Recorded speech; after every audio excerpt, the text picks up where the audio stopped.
Unspoken Issues. Welcome, legions of the Unspoken, to the latest edition of the Unspoken Issues podcast. We are back, ladies and gentlemen, at least for a little while. This is Chris Armstrong, ready to bring you some hot, steamy indie 90s comics goodness. I'm not alone, thankfully. With me tonight, the 10-foot Monkeyman to my 7-foot O'Brien, Mr. Evan Bevins. How are you tonight, Evan? I'm still trying to decide how I feel about that intro. Yeah, doing all right. How are you? Not too bad, not too shabby. Hoping the Civil War holds off a little while longer. We're doing this on election week, so they may have finished counting by the time people listen to it. Yeah, they should have anyway. But so we put up a poll way back, I guess, in April for Monkeyman and O'Brien versus the Mighty Mutanimals, which I'm probably pronouncing incorrectly, but that's how I've said it since I was a kid. So, and it was that's totally a comic I would read. But we got a pretty decisive victory for Monkeyman and O'Brien, 69% to 31. I believe the actual vote count was 27 to 12 for Monkeyman and O'Brien number one. Quickly, the comments, we didn't get very many. I think we only got one from, I'm not going to pronounce this correctly, but Rafe Mahato, maybe? That sounds good. Go with that.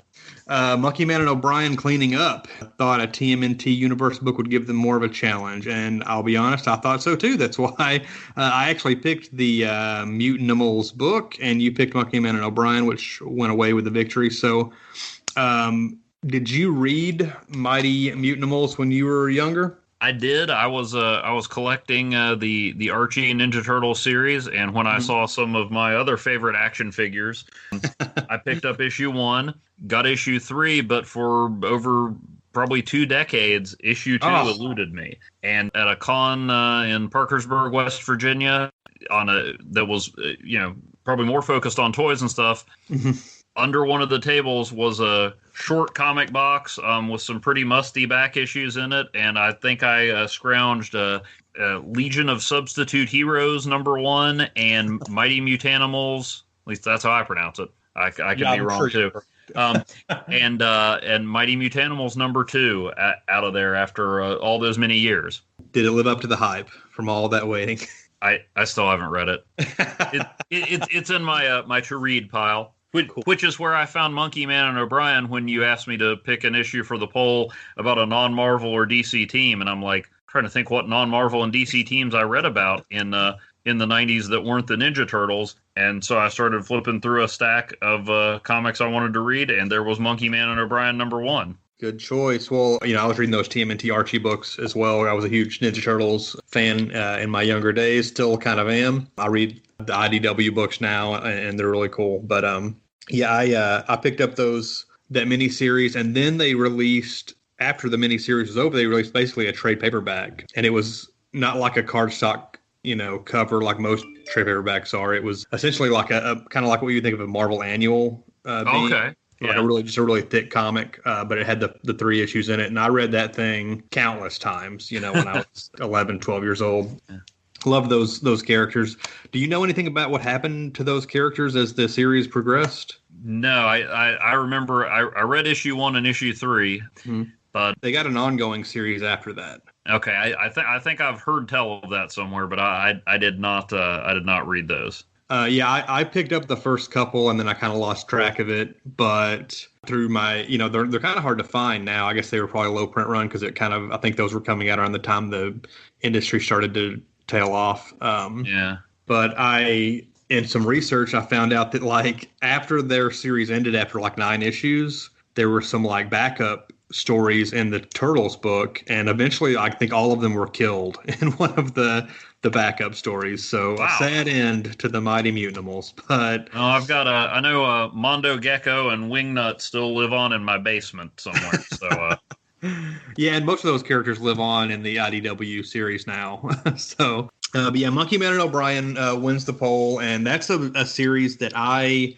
had never really gotten into, and I thought it was a little more, I thought there was more to it than there actually is. I did a little research, and there were only, I think, 5 issues. There was a special issue and then a 3-issue mini, which this is the first. The issue we're covering tonight is the first part of that. Yeah. And then there was a 2-issue mini series that was Monkeyman and O'Brien and Gen 13. That's in one of my to read boxes too. Yeah, I'm pretty sure I have those comics, and I probably read them, 24 years ago or whatever when they came out, but I have no memory of anything, about them. So I basically went into reading this one fresh without any real knowledge of what I was kind of getting into. I just know that I am a big fan of Art Adams' artwork, and yeah, same here. The creator of the series.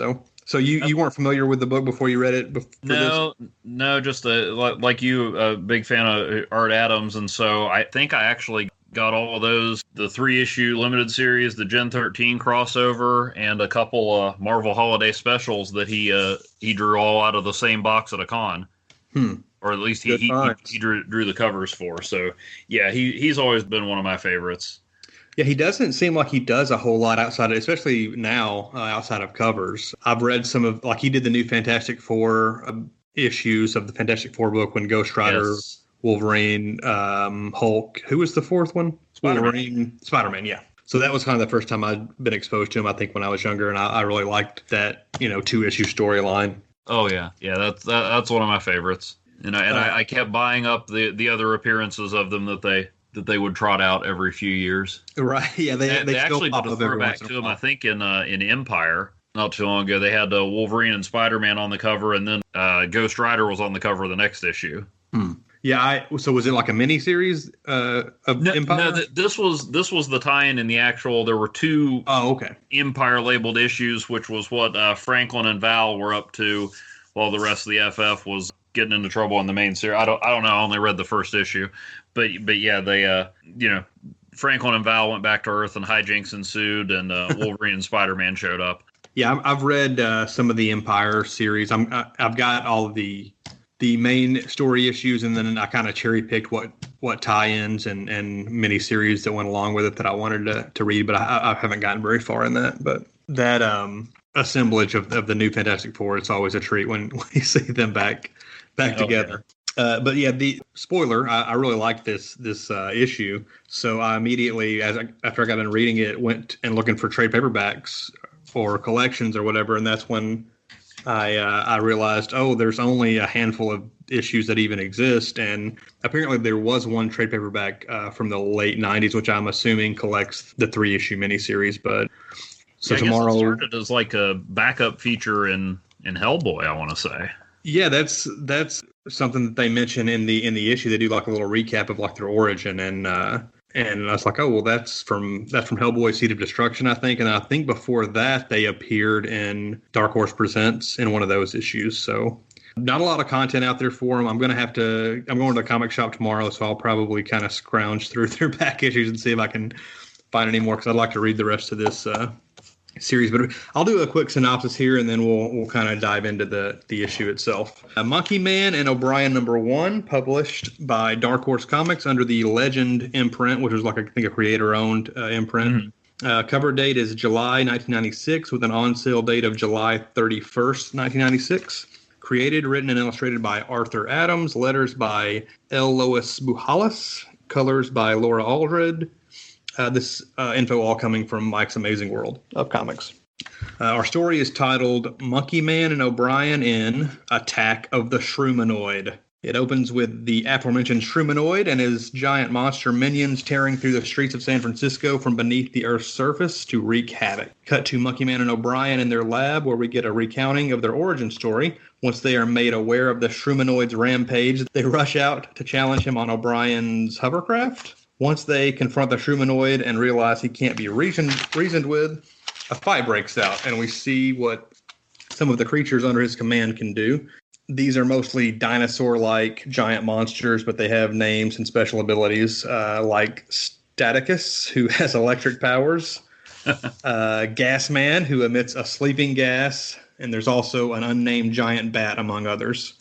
After capturing Monkeyman and O'Brien, the Shroomanoid reveals his origin in classic supervillain fashion. He seems to have been an incel lumberjack, although we never see him lumberjacking.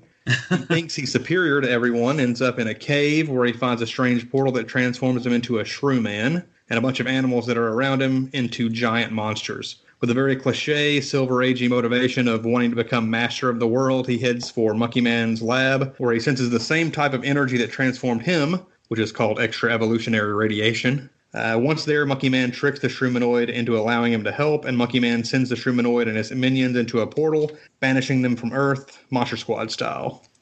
Everything seems to be tied into a nice little package until the final page reveals the coming extraterrestrial threat of the Froglodites. So that's pretty much the gist of it. It's a lot, kind of an action-packed issue. We get a little backstory from Monkeyman and O'Brien, but it's mostly just giant monsters and giant monkeys fighting it out. What'd you think of the issue? Oh, I thought it was a lot of fun. A lot of Silver Age throwback goodness. And one thing I noted, you were talking about the recap of the origin. I mean, like you said, neither one of us had read a ton of this, but I didn't feel lost at all. I mean, it was a good old fashioned recap without just throwing in a few paragraphs to tell you where everything was. I mean, clearly Anne O'Brien's sister is evil. I'm not sure why, but I felt like I knew everything I needed to know going in. I mean, I want to read more, but I didn't feel lost in any way. I mean, when I got into comics, I was just buying stuff that appealed to me, that I would see at a Walden Books or a flea market or something like that. And, it was a long time before I actually strung a couple issues together. And so I was used to just dropping in the middle of stories. So I appreciate the good old fashioned, hey, here's what you need to know in case this is your first time in. And, you don't have to have read everything that came before or even the stuff that comes after to have fun with it. Yeah. Yeah, I've talked on here before, I think with Jess here, or maybe you, some other people, but comics in the 90s especially, and in the past before, not so much maybe today, but in the past, comics were kind of designed to where you can jump in on any issue and read whatever, and you're going to know, you'll be able to get your bearings and know what's going on, even if there's not like a huge recap or whatever. They're not really written quite the same way anymore. But I remember when I worked at a comic shop here in town, I would have occasionally people would come in and ask like, hey, my kid's really into Spider-Man. He wants to start at the beginning. And it's like, well, I don't think he wants to go back and read Amazing 15, Amazing Fantasy 15 and work his way up. And I would just kind of have to, and they would always be disappointed when I couldn't just point to like, this is the first one. Just tell them to start reading here, because it's like comics aren't really designed to be read that way. Like they're kind of designed to just jump into them like, an old movie serial or whatever. Yeah. But yeah, this one gives you a great, like a couple pages of backstory, and Art Adams even puts in the panel. I don't know if these are the same panels, I assume not from the story, but you get a visual representation of everything that happens as well. But yeah, that was cool. But continue. Go ahead. Sorry. Yeah, and then there was, going along those lines, I forget, there was, I think when the, news reporters were talking about the monsters attacking, they said, and then Danger Unlimited is unavailable to help, which, reminds me of in the old Marvel comics I read, something's happening, but the Fantastic Four are off planet. Right. It was just, I don't think the Legend line lasted very long, but I mean, this is probably the only comic in it I read, and I didn't feel lost at all. I felt like I could go find out about Danger Unlimited if I wanted to, but they're the superheroes who would usually handle this. But instead, we've got a super strong tall lady and an even taller genius gorilla. Yeah, I actually made note of the Danger Unlimited. I actually wrote them down as Danger Quartet because I misread it. Apparently, she says the superhero quintet, Danger Unlimited. So yeah. I looked up Danger Quartet and I'm like, there's nothing in here. I guess they just were an offhand reference. So maybe Danger Unlimited was another Dark Horse series. Yeah, it was actually a John Byrne thing. He did 4 issues. It was supposed to be kind of a throwback to the Fantastic Four. Gotcha. I was looking it up on Wikipedia. He said, since nobody else is doing the Fantastic Four, old-fashioned adventure-based superhero series suitable for all ages, I thought I would. But I guess it was coming out right in '94 when the bubble was starting to burst, and it just didn't get a lot of traction. Gotcha. So I'm guessing he was that would have probably been around the time Sue Storm was in the sexy outfit. Yeah. I believe that was the Paul Ryan era. I don't remember who the writer was, but So I guess he wasn't happy with the way the Fantastic Four series was actually going. Apparently not. But yeah, no, I had a lot of fun with the issue. Like I said, real easy to jump into, throwback feel. But I mean, you know, with enough that the characters didn't feel generic. I mean, Monkeyman or Axwell Tiberius. I guess he doesn't appreciate the Monkeyman name too much. But I mean, he and Ann, you know, I want to read more about them because they didn't. You know, I kind of thought at first, you know, from what little I knew about it, I'm like, okay, well, so she's super strong, so he's the brains, and it's kind of, you know, maybe reversing the gender roles a little bit, but they're both really smart and they're both really strong. And I think on Wikipedia, Art Adams described him as the Reed Richards of the gorilla world. Yeah. So I checked out the Wikipedia too, and I was disappointed that, like, man, there's just not much info here.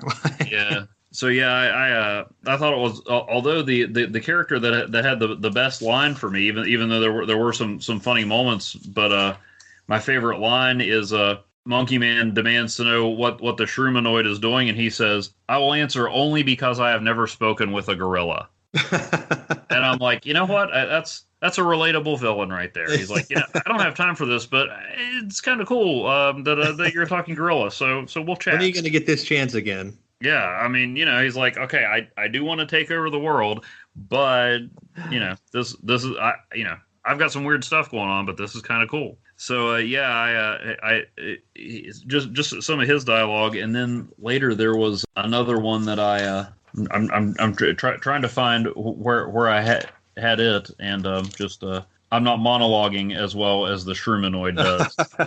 Hey, that right magical edit. But yeah, something he says now. Why you have super evolved a gorilla is your own business.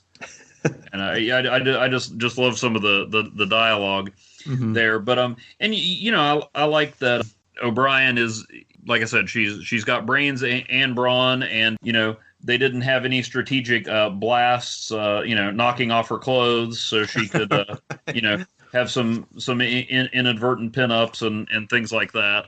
So I mean, it was just overall a lot of fun to read, and I definitely want to dig into the other issues. I even like, you know, the old school feel at the end with the next issue, the invasion of the Froglodites, which is reminiscent of an early Hulk cover, I think, with like the Toadmen or something like that. So you mean the preview of the next issue? Yeah. Yeah. Okay. Yeah. That I meant to look that up, but that's one of the early Hulk covers. I think that's an homage to. I can see that. Yeah. I'm not.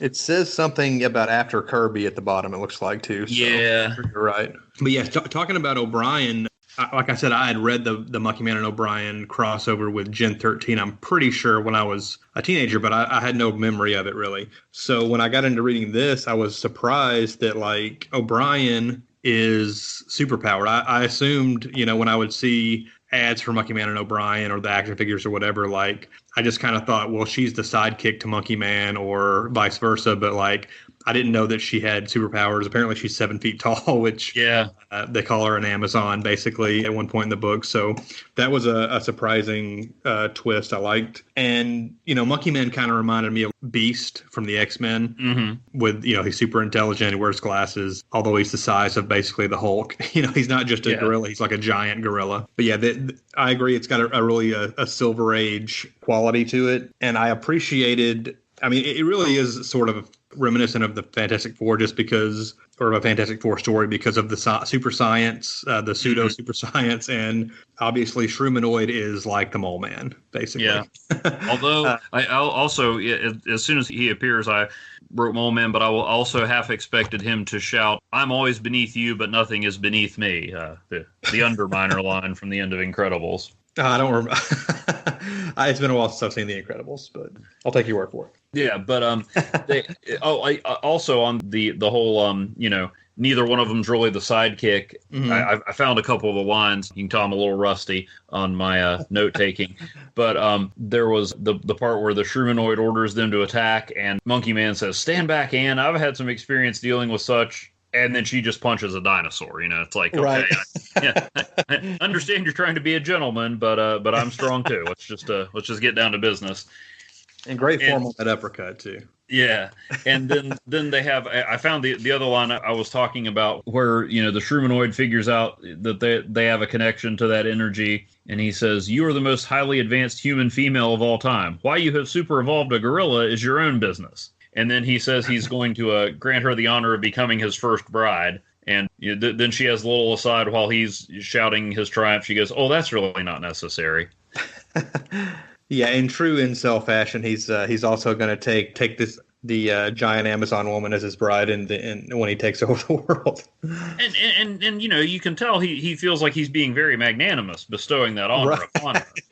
So, but yeah, and then you have even with the Silver Age feel, you've got the she's the one that ends up saving Monkeyman at the end. So, because whenever we talk about Silver Age Fantastic Four, as great as some of those were, I can't help but remember the issue where they were going after the Hulk, and the Invisible Woman says, "Well, golly, I don't feel like there's anything I can do." And Thunderbolt Ross says, "Nonsense. A pretty girl always raises the men's spirits." And Mr. Fantastic goes, "Well, that's just what we feel about Sue, too." Wow. Nowadays she would, have him in a small invisible ball for saying something like that. I mean, you can't really. It was just a product of the times. You can't really rag on it too much. But that's one of the early Fantastic Four moments that did not age well and is just kind of burned into my head. Yeah, I haven't read a whole lot of the FF Silver. I've read a handful of Silver Age comics, like across the spectrum, really, but I don't know if I've ever read any of the early FF issues, except for I'm sure I read the first issue as like a reprint or something when I was a kid. Yeah, I read through some of them in the essential volumes. Those I wish Marvel was still putting those out, but I didn't even realize they had stopped. Well, yeah, I don't think they are, because they're a heck of a deal. A lot of times you can pick them up at shows for pretty cheap. Yeah, but yeah, I just the dialogue in it was a lot of fun. The art, I mean, it's Art Adams, like that's what kind of interested both of us. Just anything Art Adams draws, I'm inclined to want to look at. He's always got the big square chins, mm-hmm. And I mean he can pretty much. I kind of always associate him with big monsters anyway because of that new FF run that he did. Yeah, and this has him doing some of those great monsters as well. Yeah, he did a lot of. I don't think he did any of the interiors, but he did a lot of the covers for the Monsters Unleashed event that Marvel did a couple years ago. Yeah, and even the spinoff series they did from that. Those were a lot more fun than I thought they'd be.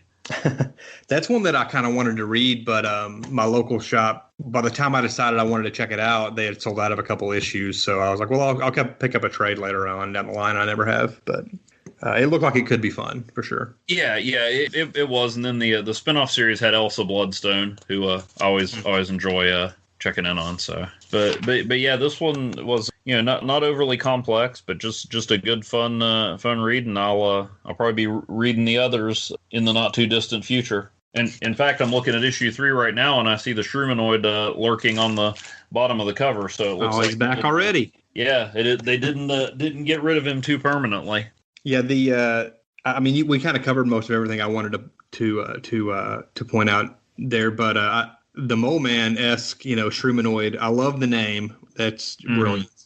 And the design is really cool. He's very Mole Man-esque, short, squat, but most like kind of muscular. But he doesn't come across as just a Mole Man clone. He's very reminiscent of the Mole Man, but he I don't know, he and like I said, he reminded me of the Underminer too. He's very much the type, but he's his own guy too. Yeah, he's his own creation. And the Mole Man from FF, as far as I know, was he always an underground dweller or whatever? He wasn't like a human that ended up down there, right? Yeah, no, he was. He was a human that ended up down there. I feel like I should know more. I mean, in his first appearance, of course, he was already underground. But yeah, he I think his name's Harvey Elder. I want to say. I suppose I could Wikipedia that too, but yeah, he was on the surface, but I think he was more a guy that was just like kind of driven underground. He didn't get any. I don't think there was any energy that made him that way. He just looked like that anyway, and so he found that he adapted to the underground. Yeah, underground anyway. So. And there's also a back or a kind of a side story, like we mentioned. They recap the origin that was covered in, I guess, Hellboy Seed of Destruction. Is that what it was? Yeah. In some backup stories in that book. And they mention this albino gorilla head. Oh, yeah. That one of the bad guys took off with. And we get a quick one-page check-in with the bad guys who are using that head, which they say is basically still alive, right? I'm having to go back. Oh, yeah. Right there it is. Okay. I had forgotten about that one. I'm trying to see. The head appears to be not only alive but conscious. Yeah, and it looks like they're building him like a robot body to go with it. So a giant mechanical body. Yeah, the head appears to be not only alive but conscious. Oh, and it's actually controlling the people building it. So I want to see. Yeah, I'm looking forward. That didn't jump out at me the first time through, but yeah, now I want to know what happens with that too. And like I said, like a good Silver Age comic, there's a page that is setting something up for later, like the old elf with the gun in Defenders. So yeah, the entirety of the Monkeyman and O'Brien story, I guess, there was a Dark Horse Presents issue, which I'm assuming that was just like a short story in that, because that was an anthology book, I'm pretty sure.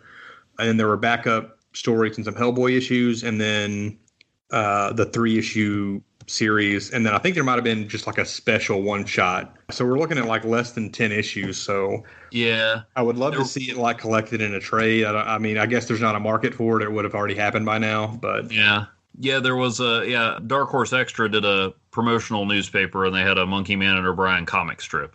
Oh, cool. I guess in that. So I don't know. I mean, honestly, the way people are farming comics for movie and TV stuff, I'm surprised there's not a Monkeyman and O'Brien show being developed at some streaming service. Yeah, I mean, it would make a great animated series for sure. Oh yeah. But yeah, I'm just kind of surprised because it's a property that I've always been kind of aware of since it came out, with ads and stuff in like Wizard or whatever. Mm-hmm. And then there were action figures at one point as part of like, I think Legendary Heroes was the action figure line that did like Savage Dragon and some of the other like independent superhero characters at one time. But so I just assumed there was a lot more material out there, but there's not. So hopefully it won't be too hard for me to track some of this stuff down, because I'm excited to read more of it. Yeah, I was surprised when like I said, I grabbed those. I'm like, oh yeah, I've wanted to read Monkeyman and O'Brien, and then I looked and I'm like, I think I have like 60% of the published works already. Yeah. You got anything else specifically on this issue? No. Just a fun time. Would recommend it, and looking forward to reading some more. Yeah, for sure. Same here. It gets my endorsement. So people should track this down if they get a chance. Have you got a favorite panel from this issue? Yeah, yes, I do. I already talked about it, but it bears repeating. Just the line from the Shrumanoid when Monkeyman demands to know what he's doing. I will answer, but only because I have never spoken with a gorilla. Just I don't know. It hits all the right notes for me. I can't explain why, but it cracks me up every time. I can't blame you at all. I'll go ahead and throw an honorable mention on the 2-page spread at the beginning, which I think is the second and third pages maybe. It shows the actual the Shrumanoid coming up out of the ground with his minions and stuff. But my panel of the issue is going to be when Staticus attacks Monkeyman and O'Brien under the command of the Shrumanoid, who screams out, "Staticus, shock that monkey." And it's actually a really great panel anyway. Yes. The lighting and everything, it's very cool. Yeah. The Shrumanoid out dialogues some of the classic villains he's based on. I mean, this guy has a way with words. Yeah, I mean it's a lot of fun, and it's a funny book, obviously, but yeah, it's a funny issue. A lot of clever dialogue and stuff to go along with it, and I love, like I said, the Shrumanoids and also the Froglodites. Also a great name for this alien race coming in to invade Earth in the next issue. So very creative stuff. Kind of disappointed that there's not more of it, but also kind of excited that I don't have to track down a whole lot of stuff to read this. There you go. But all right, well, with that, haven't got anything else, Evan? No, I'm good. Well, that concludes our discussion of Monkeyman and O'Brien #1. Evan, please let people know where they can find you on the internet. Okay, well, you can read some of my writings about comics at newsandsentinel.com. Although I've been doing more real world stuff lately with everything that's been going on, but I try to keep people updated on the comic book origins of the TV shows and movies coming out in a column there called Back Issues. I write for Graffiti Entertainment Magazine in West Virginia, graffitiwv.com. You can find it there. I'm working, compiling my annual list of comic book characters' New Year's resolutions for that. And then you can find the first 2 complete stories of Support Group, the webcomic about a support group for people with lame superpowers, at Webtoons. Awesome. Also, you can find me at BrodyMan34 on Twitter and Instagram. Hopefully you can catch me right back here in 2 weeks with our good buddy Al Sedano discussing Clerks, the comic book. Until then, I'll just say thanks to Dean Compton and Jesse Starcher at the Unspoken Decade, as well as the W2M Network for hosting the podcast. Y'all be safe out there. Have a good one.